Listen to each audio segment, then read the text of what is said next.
आज आपण पाहणार आहोत पारंपरिक पद्धतीचे मिश्र डाळीचे सांडगे जे वर्षभर टिकतात आणि एकदम भाजीसाठी छान उत्तम आहेत।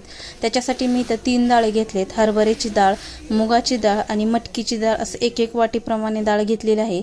इकडं 2 चमचे चटणी, 1 चम्मच हळद, ओवा आणि जिरे आणि लसूण असं सोलून घेतलंय। त्याच्या शेजारी थोडीशी कोथिंबीर घेतली आहे, ती अशी पेस्ट करून घ्यायची। पेस्ट जिऱ्याचा वास असा सुगंध लागतो।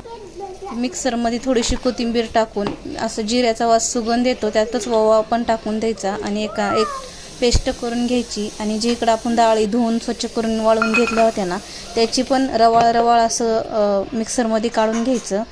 मिक्सरमध्ये काढून घेतल्यावर आपण इकडं दुसऱ्या ह्याची जे कोथिंबीर, लसूण आणि जिऱ्याची पेस्ट केली होती ना, त्यात थोडंसं पाणी टाकून 2 चम्मच चटणी, लाल चटणी, 1 चम्मच हळद आणि 1 चम्मच मीठ टाकून असं मिक्स करून घ्यायचं पूर्ण ती पेस्ट। आणि पेस्ट मिक्स केल्यावर जे आपण रवाळ वाटण केलं होतं त्यात ते टाकून द्यायचं।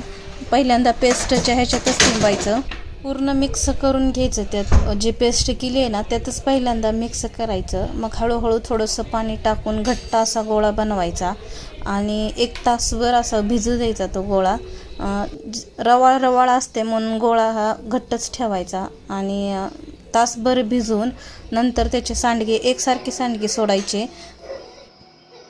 सांडगे सोडायचे जेणेकरून ज्यावेळेस आपण भाजी करचाल ना तर सेम वेळेत ते शिजतील, कारण लहान मोठे झाले तर शिजायला पण प्रॉब्लेम येईल। असे मस्त सांडगे झाले होते। कसे वाटले सांडगे, माझी रेसिपी कशी वाटली नक्की कमेंट करून सांगा आणि लाईक करा।